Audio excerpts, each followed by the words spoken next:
Good day, everybody. Well, further confusion is coming up this coming weekend. There's a bit of adverse weather conditions in the California area, so if you are going, please be sure to check your routes and travel safely.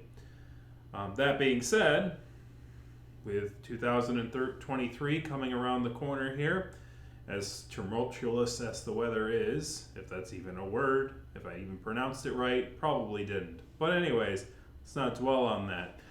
We're here for numbers, not English class. So, it's time for our annual review of the numbers in 2023, or 2022, I should say.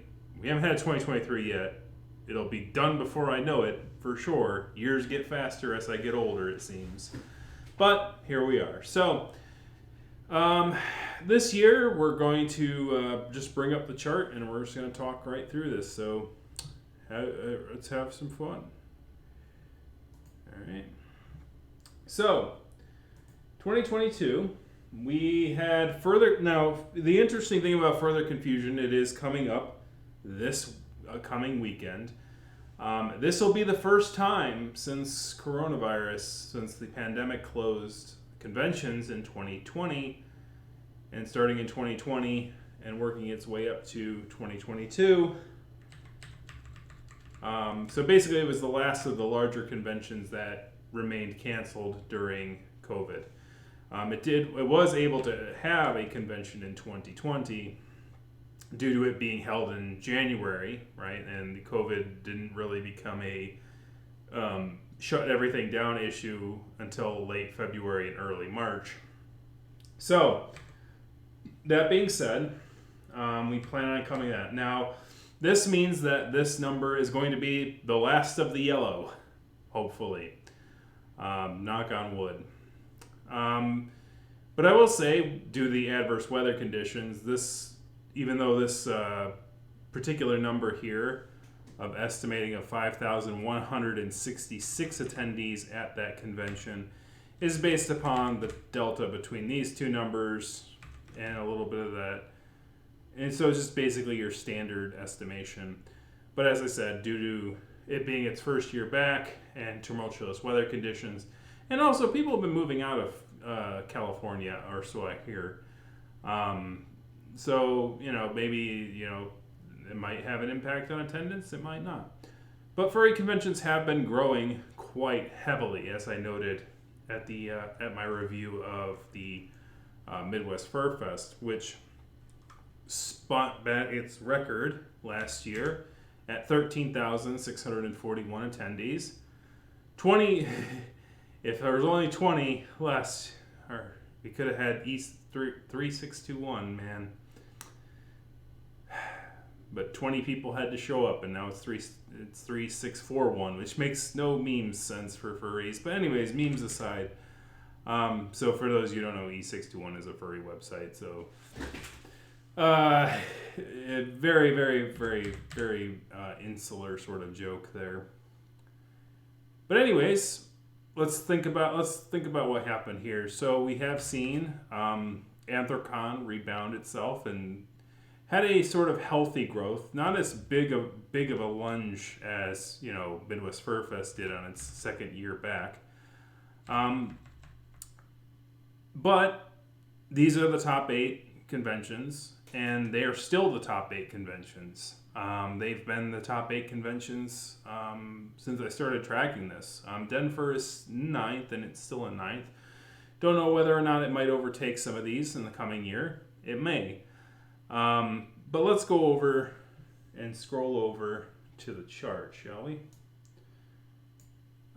So as you can see here,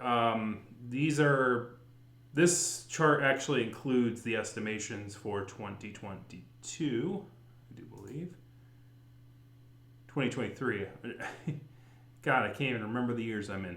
2023. So it does include the estimations for 2023, and these are the estimations for 2023.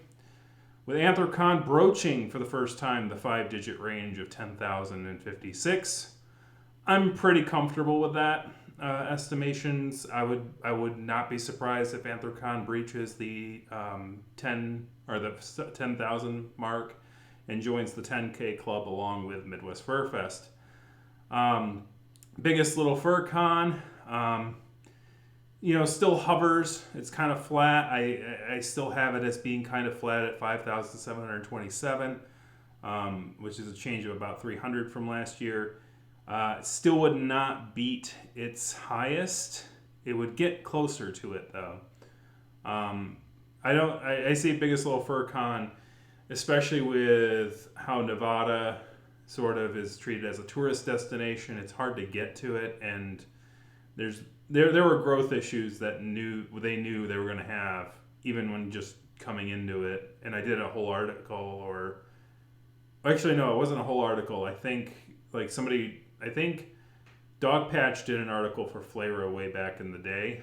If you go look for Biggest Little Fur Con, it was the same year that I did an article for Furthermore in its premiere year, and they noted about some of the issues that they're going to have with growth due to basically how how the layout there. The Grand Sierra Resort is a very isolated hotel. Like it's got a lot of activities around it, but it's pretty isolated. So it's hard to do the hotel block things such as Anthrocon and Midwest Fur Fest have. There's not like there's a bunch of hotels in the area, in the downtown area. It's basically some few, one hotel, and the next hotel is like you have to take a shuttle to get to it. It wouldn't be walkable. So the urbanists are going, gosh, so it's like a suburb, sort of. Anyways, Eurofrints, 3,606 is the next year's. Interestingly, for Eurofrints, its growth has been kind of middling, and it can easily, it's easy to tell why sometimes, because it's a European convention, and unfortunately, I really wish that like foreign conventions could start to become larger and like really get a lot of people, but it gets really tricky. The thing that I haven't checked the numbers yet, but still, if you are looking to spread your wings, as it were, and get out to foreign places, the next few years may still be a good time to do it if you have the means to do so. Most of us don't. I would fair to say that I probably could, but I don't. It's a lot of travel. I don't like traveling all that much. But the exchange rate is favorable because inflation has impacted mostly every country in this earth, not just the United States. But the United States inflation was not as bad as some other countries, and so there's a kind of a favorable exchange rate in many cases. So as long as you can afford to get out of the country, which is more expensive than ever, once you're in the foreign lands, you can do more with that dollar, right? You'll be able to do more with that dollar. Now, relatively speaking, the people in those countries are also suffering from the same thing that we are within our own country, only to a more exaggerated rate. So don't expect the locals to be, chipper, as it were. They're dealing with stresses just as we are. But if you have plans to do so, absolutely, would be a good time to do that. So Eurofrints is a thing. I think the U.S. and the Euro kind of evened out over the time. So if you are an American who wants to go there, that's fine. But since this is World in Review, I think unfortunately for Eurofrints, if it keeps on middling a bit, I think what's going to end up happening is that Denver may cross it this year. But I can't be sure because they don't have the Denver line here. But it is in a solid 8th, and I think it will retain that. Recent news out of Eurofrints is that they will be moving hotels, which I really feel bad for the people who made that whole VR shtick for Eurofrints. because they basically remade that hotel in VR to the point where people who were at the convention at Eurofrance this last year were like putting the fake button there to make to go, hey, look, we got the button here. It's great. You can push it. You can push it. Yeah. It's like the VR. I felt bad for them because you know, they put a lot of effort into it, and now it's going to be like, why is this random hotel sim made by furries or something? I don't have the full story as to why they left that hotel. It sounds like there was some tumultuous relationship issues and disagreements.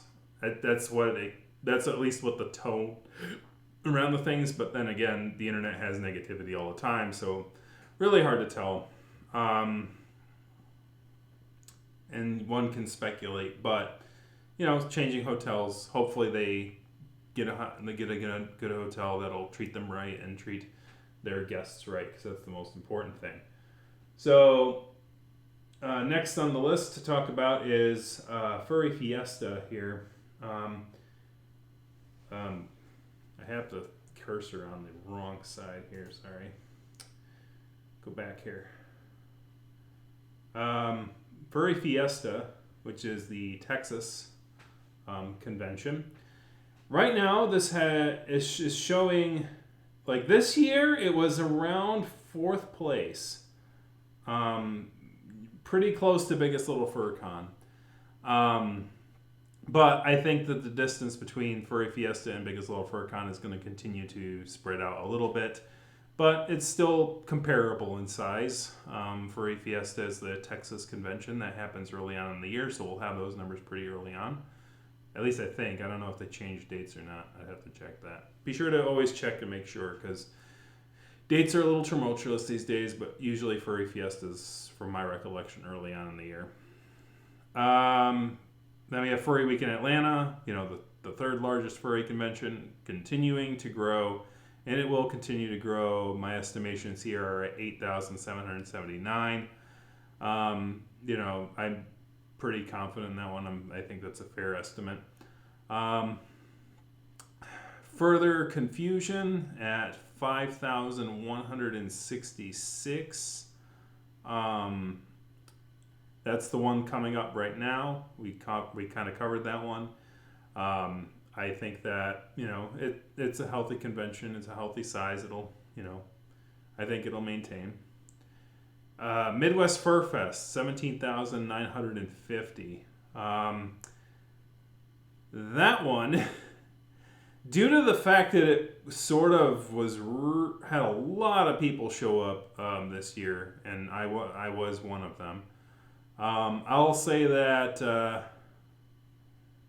it was quite a shindig, quite a crowded place. According to this estimate, based on my very, very simple, like, single factor analysis, it's not really scientific. It jumps again, like it jumps basically linear from last year's change. That's mostly what it does. Like, it's kind of like a straight line between the 2 years. It's not really great. I think this one's overestimated. I don't think it's. I really kind of hope it doesn't reach almost 18,000 people. That's 2022. 18,000 people. I really hope it doesn't reach that much. But I will say this to Midwest Fur Fest: if you thought last year was crazy, it's only going to get crazier. So keep on, like, prepare yourselves for the worst. Hope for the best, prepare for the worst. Hopefully it's more like 16,000 or something. 16,000 is a nice round number. 15,000, hopefully. I think it'll certainly break 15,000. I think there's no question there. I don't know if it'll go all the way crazy like my numbers here say, because if that is, then Midwest Fur Fest is just going to dominate for a while. And if that's the case, then hopefully the hotels and the logistics and things like that I think they were fair this year. Some people said the lines were a bit long, but you know, 2 or 3 hours in line was about what happened in 2017, and that was without the whole vaccine card checks. Um, Whether or not those are going to become a permanent thing, I could see it happening for furry conventions. Um, Maybe. So just be aware of that. So I don't know. We'll see. Hopefully they're ready though. But we have all year to worry about that. Megaplex is actually the last one on the list here at 6,435. I'm kind of glad that it put it last because this is the kind of the big one for this year that I think we should watch for. Because as you can see, it's 6,435, which would make it a solid fourth in this thing. And Megaplex, as you can see on the chart at the bottom there, like it was kind of the bottom of the crop, and then after COVID-19 came out, it kind of got a big boost in its attendance rates. That's the Florida convention. Now, that it being the Florida convention, obviously the different states have different ideas and laws and coming out of that thing. So if you're worried about a Chicago convention such as, biggest or Midwest Fur Fest being too stringent on the things, the Florida convention might be a good one for you. I don't know, given the sort of tumultuous things in Florida, politic and all that stuff, with Disneyland being attacked. I think that, Florida should be fine. I think that the convention will be fine. I think that the people at the convention will be fine. I think it'll continue to grow. Furries tend to try not to let those kind of things weigh things down. But you never know. So, but at the same time, I think Megaplex, I think it might get the fourth. I think it might get a solid fourth. It might come shy. It's very, very close. The lines are almost like right on top of each other, relatively speaking. So, at the end of the day, I think further confusion will sort of maintain its position. Like most of them will maintain their positions, except for Megaplex will kind of jump ahead of a lot of them. I think the Megaplex has the opportunity to sort of leapfrog over a lot of these convention spaces. And at the end of the day, I think that would be interesting. I think that it would also sort of, Florida, that means that the Southeast is going to start to become a more congealed place where furries are sort of, coming together, which is interesting because our first conventions were in the West, and the interesting thing about the West is that the first convention we had out there sort of fell apart, and then the Northeast became a larger place for conventions. Starting out, Anthrocon started in Albany and then moved down to Philadelphia and then moved to Pittsburgh. And now the Midwest has sort of become sort of the bastion where a lot of the larger furry conventions are. If you were to look at a chart of furry convention attendance and stuff like that, the Midwest has become a big sort of pot where a lot of the large gatherings take place. I'm almost in the Midwest. I'm sort of in the most easternmost part of the Midwest. I've always seen Buffalo as sort of where the Midwest sort of begins after you get past it.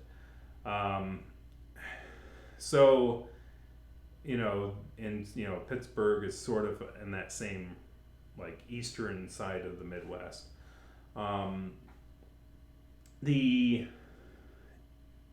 So at the end of the day, I think that as I'm seeing these numbers come in, and as I'm seeing these conventions grow, it looks like the southeastern corridor is starting to gather more furries and gather more furry conventions, sort of large, more larger spots, and that I think is sort of the interesting thing going into 2023 is The southeast and the northeast of the United States, they have they have differences in their cultures and their ideas and their ideals of things. And it's great to see that furry, as a fandom and as furry fans, we have the resiliency and we have the capacity to exist in places even as different as they are. It's just basically, what you want out of it, and you get out of the fandom what you put into it. And as conventions are continuing to grow and growing, my hope is that we never lose sight on the fact that that we were given these opportunities and are grateful for them. And I'm grateful that you have stayed and watched to the very end. So, kick that like, kick a subscribe button, kick a comment in the comment section. What do you think 2023 is going to be? Are you going to any conventions or meets this year? I haven't really planned out my own, as I seem to have a bad tendency to do.